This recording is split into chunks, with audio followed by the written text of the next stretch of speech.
128 NFL games. His name is Cameron Jordan, and he's joining us for the first time in the Herd. All-Pro Saints defensive end, big-time personality, outspoken. What is going on? It's a pleasure to have you on. We've never had you on the show before. Right? Slide in. Many times I'm in L.A. And you're in L.A. all the time? I feel like I am. You're a big personality. You're big. I'm a big person. You jump through the TV screen. Okay. You've got a rivalry with Cam Newton, which I think is great. I have a rival with anybody in my division, but yes, any quarterback is definitely my By the way, fixation. Do they? Is it a serious question? Although it won't sound serious. Does every quarterback feel different to sack? Are there different sounds? Are there different feels? Are there different strategies? I mean, yeah, of course. There's always going to be different strategies. When you're facing somebody like, we have in our division, you face Matt Ryan. As soon as you get a hold of him, he's going down. It's not like he can just sort of shrug you off. I mean, that can't happen. You get a hold of Cam Newton, he can shrug you off, he can outrun you, he can then, as he's falling, sling a 60-yard accurate ball. I mean, he's probably the greatest sack you're going to try and get after, just because he's strong as Ben Roethlisberger. He's got, accuracy like anybody other top-tier quarterback. And then, of course, he can outrun you more than, Russell Wilson can. Do you talk to him when you've sacked him? I talk a lot. All quarterbacks don't talk back, man. Like, they don't care about us. No, I don't think it's that. I think that's not why they don't talk back, because you can hit a quarterback, and if a guy could hit me, I would make sure I'd be like, Cameron, that was a great sack. You're a fine player. You going Andrew Luckett? Oh, totally. That'd be so. It's just overly aggravating. In fact, that's not helping your case, because now I just want to hit you more. You tell me good job, I'm just like, all right, it wasn't good enough. I'll give you this next one. When you're a great pass rusher, you're in a very interesting spot. By and large, I want my players to play defensively in a system, but you're unique. You're one of 4 or 5 guys in the league that I kind of want you to go get the quarterback. How much are you in a Saints system, and how much do they allow you to be Cam Jordan and kind of do your thing on the edge? Camera's on for this? All right, perfect. So, when you talk about the mentality of our defense, about how we want to get after the quarterback, we've had pieces. Now I've got Marcus Davenport. I had Sheldon Rankins, who just got injured last year, so he'll come back sometime this year. You've got David Onyemata. When you're attacking a quarterback, it's because of these other pieces that you can go ahead and go after the quarterback relentlessly.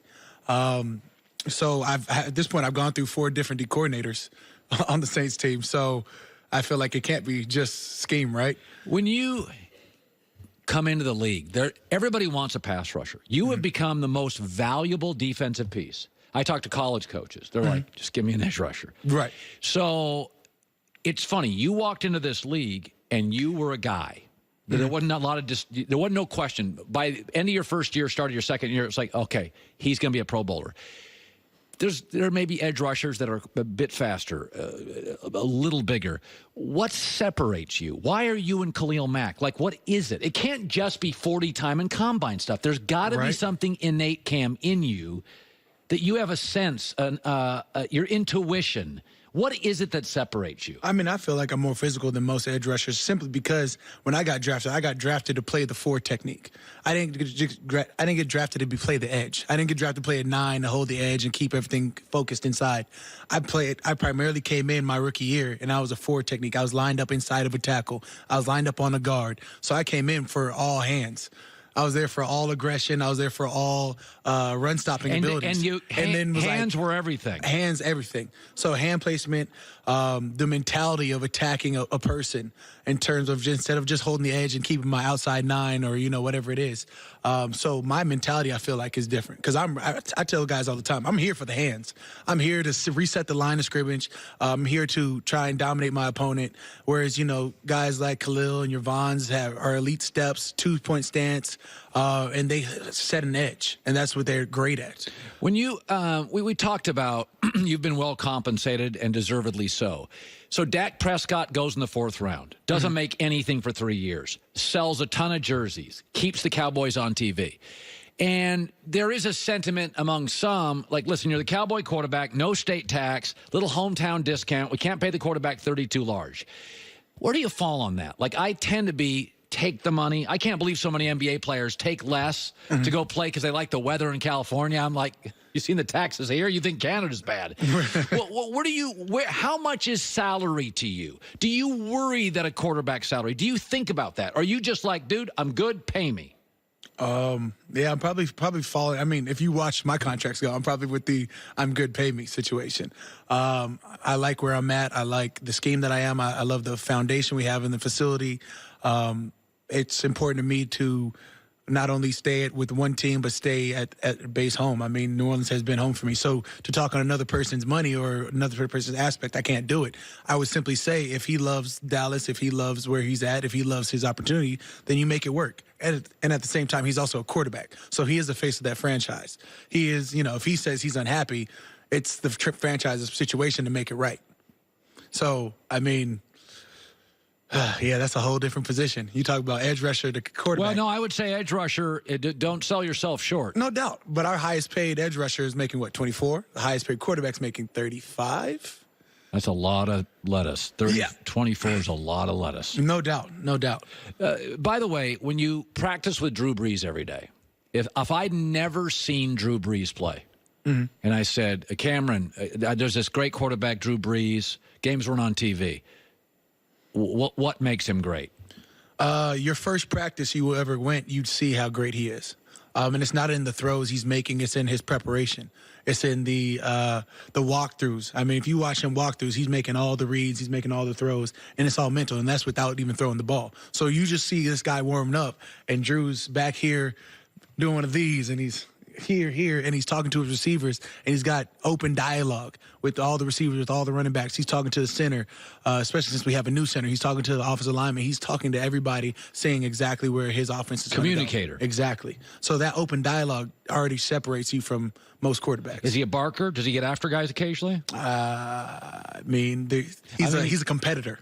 Okay, so that's fine. When you're an ultimate competitor, you want things to go exactly how you are. But again, you have guys like Alvin Kamara who has his feel. You guys, we have a top receiver, probably the best receiver in the game right now, Michael Thomas, who is going to have that open banter, and that's what you hope for, constructive criticism. You've had two wild finishes. You won one, you lost one last couple of years. Right? Like you have the let's say the Minnesota one was. No, Stephon Diggs was that. That's right. So you lost both. My bad. Yeah. Top of mind. Minnesota Miracle. Yeah, and then you Minnesota lose Miracle. to the referees and yeah, such. okay. So it'd be. And I said this. I said I don't know if New Orleans can rebound from back-to-back gut wrenching, gut kicking losses. And Drew Brees, after the game, said something I thought was really important. He goes, "I don't want to hear about the officials." And his takeaway was, we better get over this fast. Are you concerned, Cam, or how concerned are you about when you lose the way you lose? There's a stench to it, there's a stick to it, and it goes into camp. I mean, absolutely, there is definitely a stick to it. When you talk about losing the way you did, but as long as you take it in the positive mindset that everything has to come from you. I mean, last year we lost to Minnesota. It was like if we never let them get that close to us, then we'd be so much further ahead. I mean, we hate to put it on somebody. Like we say, you can put it on the referees. Like if you weren't, you're supposed to be the top of your position. If you make the right call, we'd be so much further. But if honestly, we were up by 2 touchdowns. So if we kept that lead, then we'd never been in the position that we were in. So you got to take it on us. You got to put it on the team. You got to put it on the defense. And our defense is young enough where it's like, hey, we want to go beyond expectations. So last season was last season. How do we get better from here? We've got Demario Davis, who's entering his second year with the team, who was a force for us last year. Sheldon Rankins had one of the, his best season to date last year. David Onyemata was balling last year. Marcus Davenport is heading into his second season, and that first year to second year league. Huge. You look at that, our secondary, the whole Ohio State secondary that we have, plus our Utah. I mean, these are all guys going from their second year to the third year. How much better can they get? You added in Eli Apple. You got Patrick Robertson, who should be healthy this year. I mean, coming in as a nickel corner. There's so much promise to our defense. It's now living up to expectation, exceeding our own. Your dad was a Pro Bowl tight end for the Vikings. Living legend. Yeah. Oh, okay. My bad. No, I mean, great player. If there's one thing Dad taught son about the NFL, what was it? He taught me a lot heading into my rookie year. It was try and absorb everything from the greats that you're around. So at the time I was around, Roman Harper, Malcolm Jenkins, Jonathan Vilma, Will Smith. And it was like, what separated them from everybody else? Was it their mental prep? For JV, it was like all the mental film work that he did. It was, for Roman Harper, he used to have, Guns Friday. He used to work on his arms religiously. So it's just like taking little things away. For Will, it was about just, the constant ability to have that grind, that gritty mentality. Like, if anything, I'm going to go get it. And it's not about what everybody else is doing. It's about how much can I get better the next day. So it was all just taking a little bit of something from each and every grade I could find. When the season ends, how much time do you give your body? Just go have a bad meal and a big piece of cake. Meal. I live great in the off season for that first month and a half. I'm like living, traveling, eating, drinking whatever I want at all times of the day. Like it's gelatinous. I get I get hefty quick, and then I'm just like, all right, time to be an athlete again.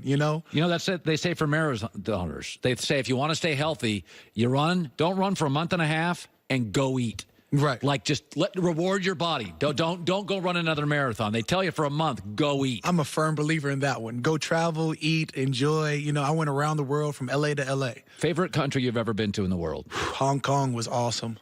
As much as I love the UAE, as much as I love France.